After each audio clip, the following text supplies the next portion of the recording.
Hey y'all, welcome to Girl Meets Green. My name's Norma, your host of whatever. And today we're talking this book right here in my hands. And I just want to say this video will be the perfect example of how we can all grow. Our opinions can change with gained information because after my strong like side picked in the last two videos,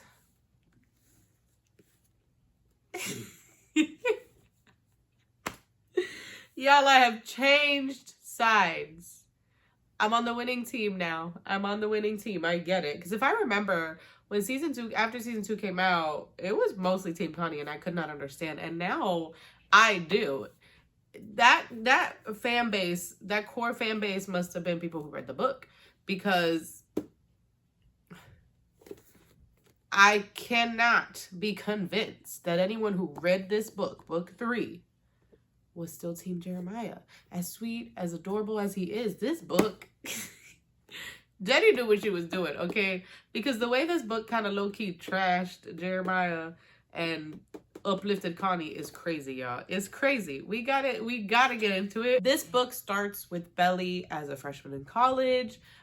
She's giving us the college experience. It's finals time, and she's, stressed about the tests and etc. Belly is also at Finch.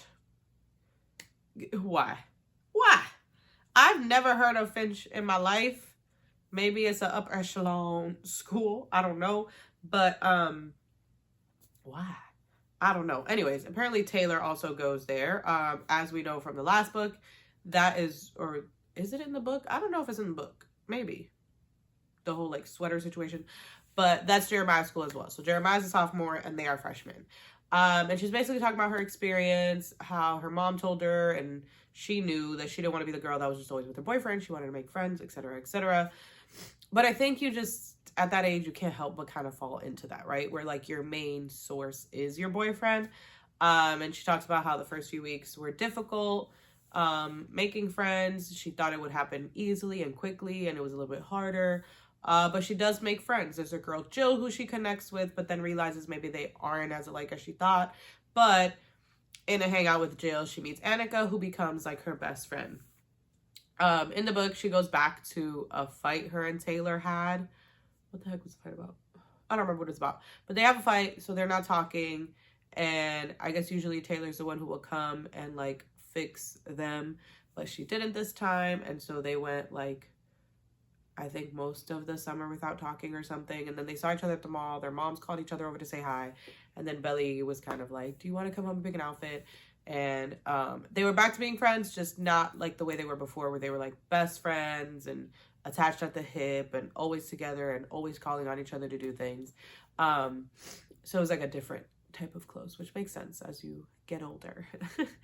So yeah, Jeremiah is in a fraternity, so he lives at a frat house, and you can tell Belly is not Taylor, right? Sorority girl energy, out every weekend, having a blast, partying and stuff. You could tell she's more the level that I was, where it's I think I was, that sounded so pick me, but you could tell she was kind of the girl that's I'll go to some parties, but I'm not I'm trying to party every weekend. There's a party going on at the frat house one night. Of course, Belly's in attendance. There is a girl, Lacey, from the sister sorority, Jeremiah's sister sorority. Taylor doesn't like her. She's she wants Jeremiah. I just know it. Belly's oh, she seems nice. She says hi to her. She's oh, she's nice. Jeremiah kind of seems indifferent to that, observation by Belly. And so Belly goes to the bathroom, and then Belly's in the bathroom. Lacey and a friend are out there. Someone knocks on the door. She's hold on. Then she overhears Lacey and the friend talking, and basically Lacey talking about how her and Jeremiah hooked up in Cabo. And she's and what happens in Cabo stays in Cabo. He went to Cabo during spring break, I think. Belly is just whole world is crushed. Time has stopped. She's not hearing. Sounds like she's in water. It's all bad. So she confronts Jeremiah. He's it was when we were on a break. I'm so sorry. She's are you kidding me? You cheated on me. He's we were on a break. She's it wasn't a real break. I knew we were getting back together. You should have too. It's a whole thing. She leaves. She doesn't talk to him for a few days. She's in her dorm for like 2 days, just in bed crying, not wanting to get up. She finally gets up, starts moving. She winds up telling Annika, I believe, and then Taylor eventually. Taylor asks her if she's like taken aback, and she's like, I don't know, would you? She's like, I mean, no, if a guy cheated on me, yada yada. You know, like she's like, I wouldn't. She's like, but this isn't just some guy. This is Jere. It's you and Jere. Like, you have history, like a lifetime of history. And so eventually Belly decides to call Jeremiah over. He comes. He's like begging for forgiveness again. She's like, how do we fix it? Like, how do we go back?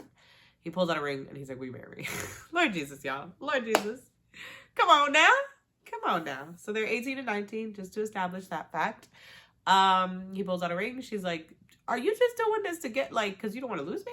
He's like, no, like this made me realize you're who I want to be with, which I feel like everyone comes to that realization, right? You have this big blowout with your partner and you're like, I miss them, so that must mean that like that's who I want and we are meant to be together. And that's not always the case, okay guys? That's not always the case.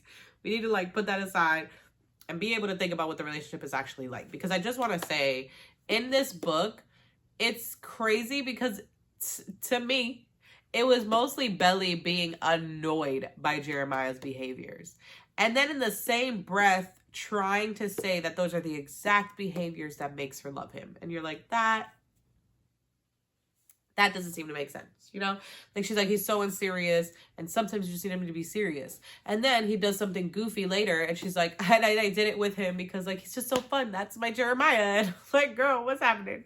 What's going on here? While she's with Annika, she is basically like, oh, like, I have a secret too, or whatever. Like, so this is written of her thoughts. Like, it's almost like diary, right?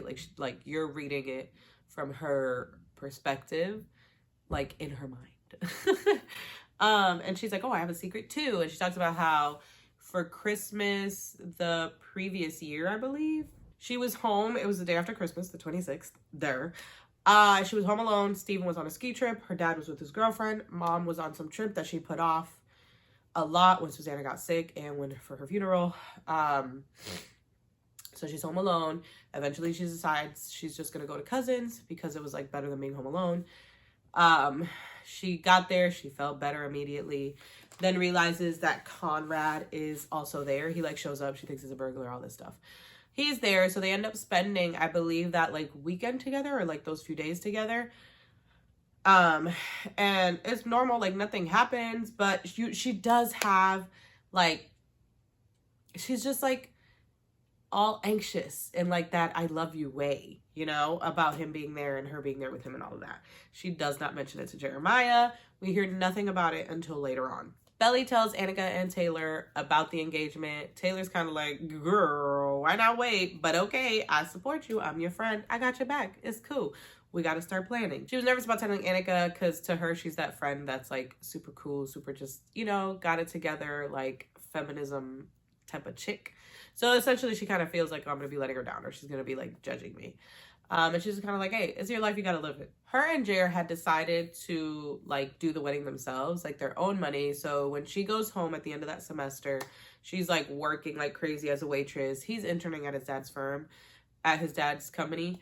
And he kind of tells her, like, I don't want you working so much. Like, it's fine. Let's use my savings. She's like, I thought we weren't going to use your savings. I thought we were going to do it ourselves.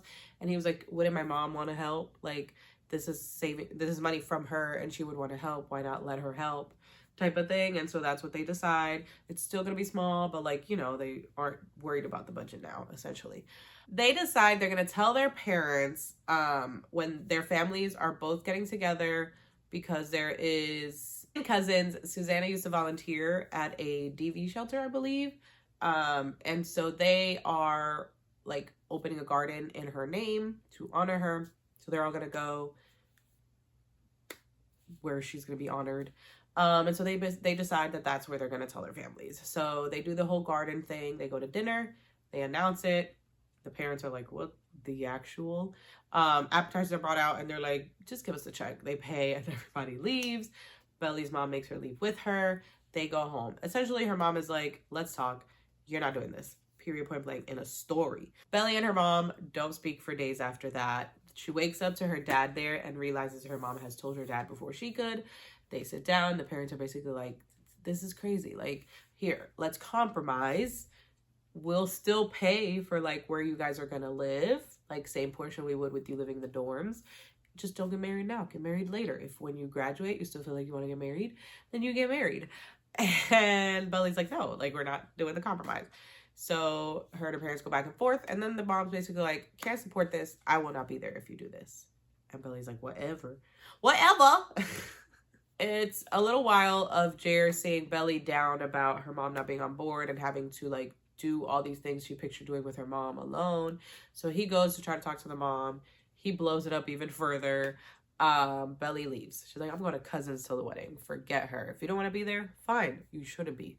She's going to Cousins. Turns out Connie is also in Cousins. We can tell Jeremiah's a little hesitant about this, but, you know, she's going to stay there. She's like, I'll be fine. Whatever. Jeremiah still has an internship, so he will be there on weekends to help with wedding things, but she'll have to do some of it herself. She doesn't realize how much she'll actually have to do herself, like how much work this is actually going to take and all of that. We get a ton of Belly and Connie story. For the first week that she's there, she avoids him. He's avoiding her.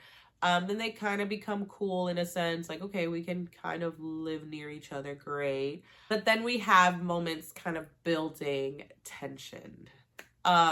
First is she's going to get like stamps to send out the invitations. And he's like, oh, let's just ride together. I got to go to the hardware store, get a neutral anyways.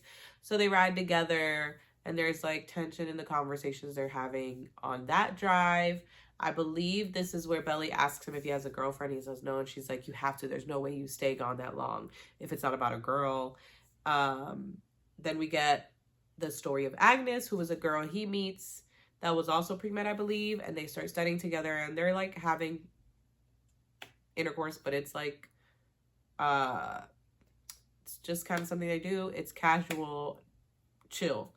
And then the girl one day asks him, like, you know, she's kind of like, you're really hard to, like, get to know. You don't let people in, yada, yada. So she asks him if he's been in love. He tells her he is, all of that. She asks how you know. And he's like, you know, it kind of happens gradually and then all at once. But he can't tell her that. So, you know, he's like, it's not really, can't be described, whatever. So this is Agnes, a girl who's kind of like, I could like you. I could fall in love with you. But, like, you don't really let people in, whatever. And so there was Agnes. But then he's kind of like, saying how she's the girl, and he stayed away for 2 years because he was trying to stay away from her. Another moment we have is Jere is running late. He's stuck in traffic. They did go to Michael's to pick up some vases. So Connie reluctantly agrees to go with her. He goes with her. They have fun picking different things. On their way home, they see like peaches or a fruit stand or something. They go, they get these peaches. She gets a peach. It's delicious.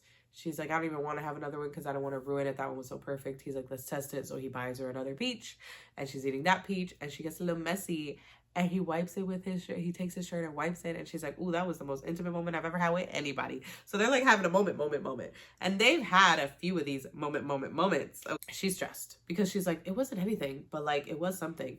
What I love about this is we're literally reading it like if it was happening in real time and we can like hear her mind. Not only that, but you get that perspective. You know, when you were a kid and you had a thought or you like wanted to convince yourself of something, it was not true, but you were going to convince not only everyone, but yourself of it. So like your head, you're like saying it like that's what it is. So just an example so I can explain the thought process without telling what happens. But like your mom tells you, I don't know that you'll be so great at ballet. And you agree. You don't even really want to do ballet. But for whatever reason, you decide, like, I'm doing ballet, though. And so you tell yourself, like, I want to do ballet. She doesn't know what I'm talking about. Ballet is the love of my life. I have been with ballet. I have thought about ballet forever. And it's like, no, you haven't. And you don't even want to do it. But, like, you're telling yourself that. No one can hear you. It's in your mind. But you're like, I'm convincing myself as well. So we get that with her where she's like, it was nothing. And, like, she does it all the time with moments with him where she's like, everything stopped. And I just saw him. And it was like no one else was there. But I love Jeremiah. Jeremiah's the love of my life. Connie and me are nothing now. That's all in the past and small. And it's like, girl, you just said the whole world stopped. Like, what do you mean it's nothing? After that moment, Connie ends up going to Boston for a bit to be with his dad. I think that's where they live, right? He goes to Boston to hang with his dad. His dad comes down and is basically like, what do I do here, Connie? How do I fix this? And, you know, he's kind of like, I mean, you could cut him off. but that would make him hate you. He's like, you could cut him off. And he's like, he still has the trust, but he still has the trust fund money. And the dad's like, well, it is all in a trust, so I could like stop him from getting it. And he's like, yeah, but he would hate you. And he's like, yep. And I don't want to lose him like I've lost you. And then Connie says how like he was about to tell him he didn't lose him, but then he like walked away. And I'm just like, poor Connie. Like, dad, step up, okay? Step up. Like, he kind of did by saying that, but like, I don't know. Low key, hoping that in the show we can see that. Like, we get more of that where it's like, you know, they finally talk and work it out. I don't know. That's just me being like, you know, wrap the whole thing up. In that conversation, he tells him that Laurel has been really broken up about it and whatever. Then he overhears a conversation of Belly and Taylor's where she's saying she wishes she had her mom, yada, yada. So off he goes. He's going to Laurel. He's going to talk to her and convince her, and that he does. Belly has a bridal shower that Taylor and her mom throw for her. Taylor and Taylor's mom throw for her. And Belly's mom is there. And so she's like, oh my God, it's on. Like, everything's great. She calls Jere. She's like, it's on. My mom's on board. It's all wonderful again. But she is still feeling anxious and panicked. But she's trying to tell herself that she's not. That it was all because of her mom and everything's fine now. We see Belly and Jeremiah apartment shopping, hunting. And again, they're fighting. It's not going well. He's like, yeah, whatever. This smoke-smelling carpet place that looks dingy and creepy, this is perfect for us. Imagine all the parties we'll have here. And I'm like, dude, do you not know your girlfriend? Like, that girl don't want to have no parties. Go to the frat house if you want a party. She don't want to have no parties at her house. Like, what the hell? And, like, she doesn't say that, but you can tell she's like, this is a dingy-ass apartment. Why does he want to live here? She's like, I like the other one. He's like, that's mostly adults and old people. This is where students live. And she's like, I don't care. I'm not fucking living here, bitch. That's basically what she said. She was like, I'm not fucking, like, no. So she's like, let's go to the other place. He's like, fine. Like, you got your wish. You were going to the other place. Like, whatever. And they go to apply, and he's like, does bad credit affect this? And she's like, you should be fine. And Billy's like, what do you mean bad credit? Like, your dad pays all your bills. He's like, yeah, but I got my own card to build my credit and miss payments. Like, sir, don't do that. Listen, speaking from experience, don't do that, Jeremiah. Don't do that.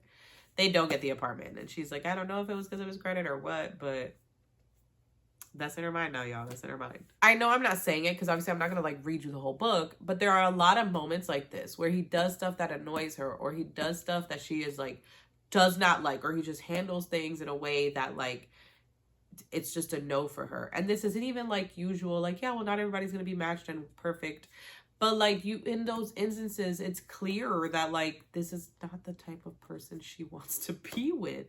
Editing Norma here. To contrast what I was just saying, you have a bunch of moments of Connie being like fully adult. And I think that that's the difference. And obviously like Belly's not an adult yet, so it shouldn't matter. But personality wise, that's what she wants, right? We have like contrasting of Connie like fixing up the summer house the whole time. He's cooking them dinner. He's buying them groceries. He's going with her to Michael's, you know, like he's making it a point of importance for him to be there. And I feel like Jared didn't do that. Like when they went to Michael's, yeah, he was late coming from the internship, but that at the end of the day, it's his dad's company. He could have been like, hey, I just need to leave like an hour early today, right? Like it, at least throughout the book, it doesn't seem like he was leaving a lot or like having to be there a lot. He was just going on the weekends. So that one day he could have like left early. You get what I'm saying? So anyways, yeah, it's like very contrasting in Jeremiah being like somewhat childish and Connie being more grown up. What's she gonna do? Like break up with him and go back to Connie? Break up with him and not have either? Like she kind of feels like, well, he's still a wonderful human. I've loved him all my life, or so I feel. And so like, wonderful. This is my choice. And like, she wants Connie, but like, she knows what that would mean to be like, actually, Jeremiah, I want your brother, how that would ruin him, their families, and everything. So now she's like, doubling down on Jeremiah. Connie ends up like really cutting himself really badly. Belly helps him with that. And they have another moment where she later tells Taylor like she wanted to kiss him. All right, y'all, we are in the home stretch of this book. Everybody's coming down. Well, their friends first are coming for, you know, the bachelorette, the bachelor party, all of that. The girls are staying in, hanging at the pool, enjoying the beach. The boys are going out, drinking, getting drunk. Connie is like, I'll be TT. They go out, everybody's drunk. Jeremiah goes to the bathroom. At that point, his boys start talking about how hot Lacey was and him getting with her at Cabo.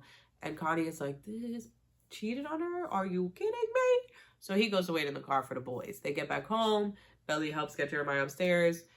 She goes looking for Connie, finds him on like the lifeguard chair, goes up to talk to him. He tells her Jared cheated. She's like, yeah, I know. And he's just kind of like, and you're staying with him? Like, I never thought you'd be that type of girl. She gets offended. She's like, F you, like, you don't know me anymore, clearly, like, yada yada. They go back and forth. He ends up telling her how much he loves her. Like, she gets down from the chair, he follows. He tells her how much he loves her. She's trying to walk away. He grabs her, he holds her. He's like, just listen to me. He pours his heart out, and she's like, dog, I'm marrying your brother. Are you insane? Are you insane? You're a psychopath. You're an asshole. What the hell?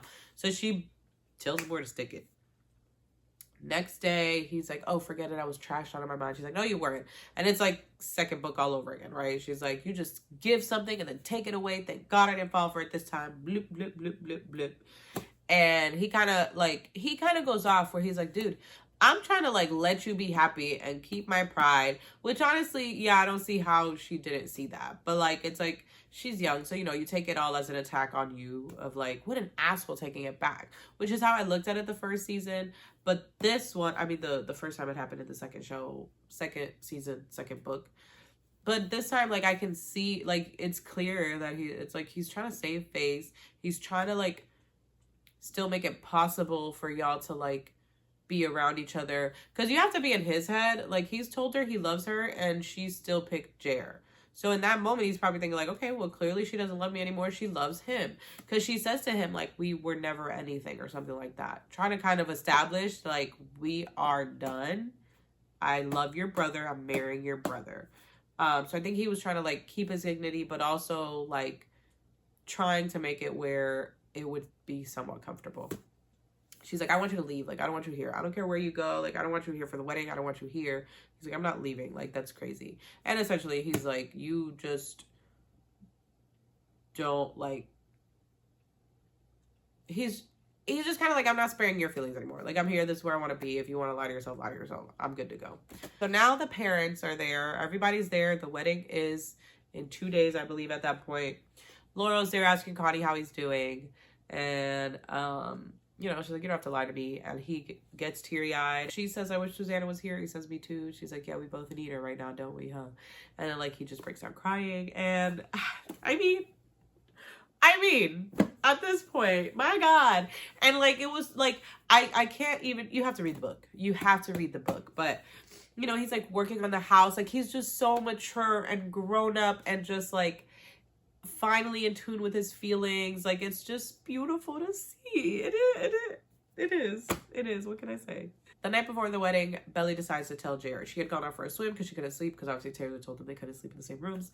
And then she goes to his room. She's like, we need to talk, whatever. She tells him what happened, and he's like, I'm gonna kill him, like, da-da-da.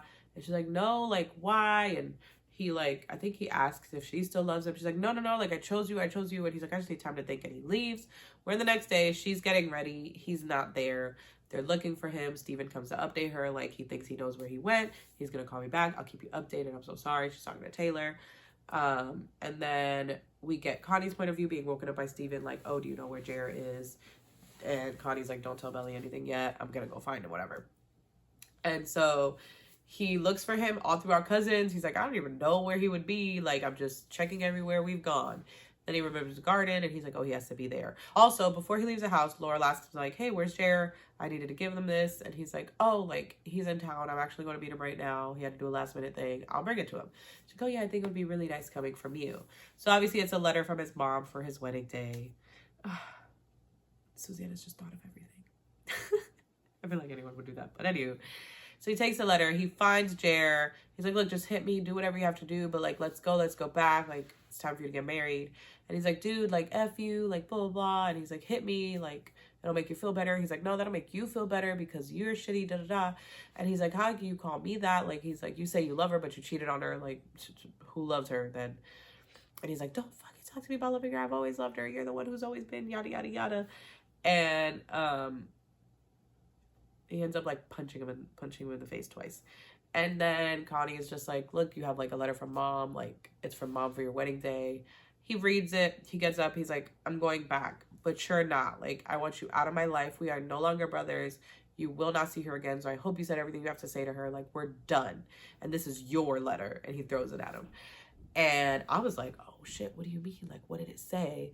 And he, like, sits down to read it. He's like, dear Conrad. And then I was crying all over again, he says. So then we move on.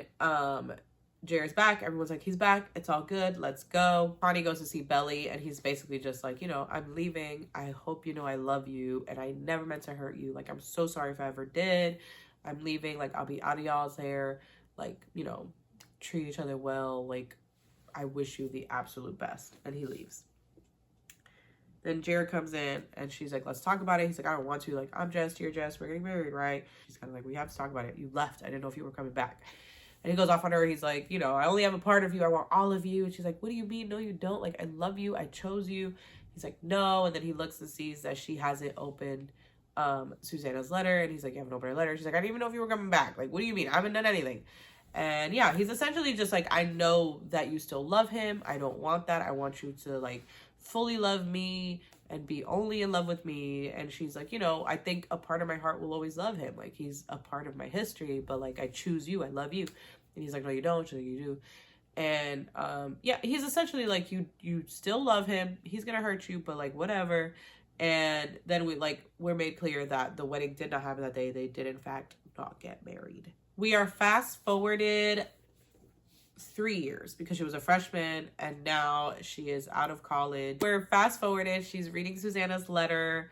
And I want to read it to you guys because it's just so dang beautiful. It's just, we have to. Dearest Belly, right now I am picturing you today on your wedding day, looking radiant and lovely, the prettiest bride there ever was.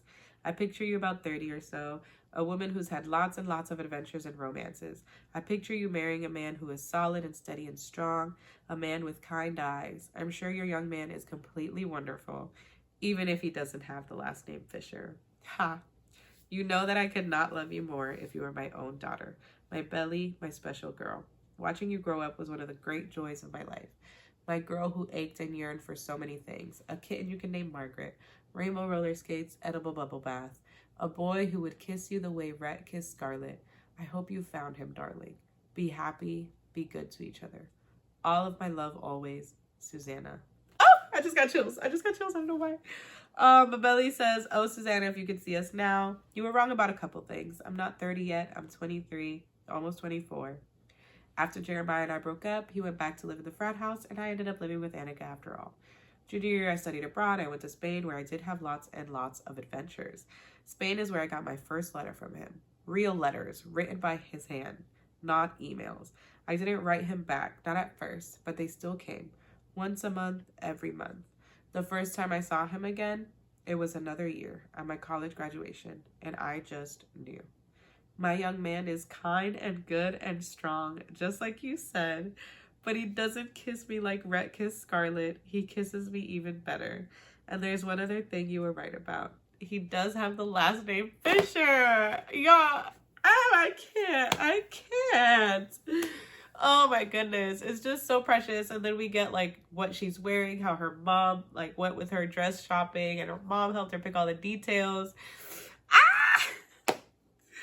It's just so cute and so meant to be. And like I said, Jenny was just so good at making me in the other two books just be like, no, like her and Connie are just toxic. Like it doesn't work. And then this book, it just completely, okay. Let's talk about my thoughts because, okay, first of all, freaking Jere, how dare he? Like, okay, I do want to say, I don't think he cheated is the correct terminology. They were on a break. They broke up. Even if it was only for a week, even if Belly thought, like, we're getting back together, it's fine. They broke up.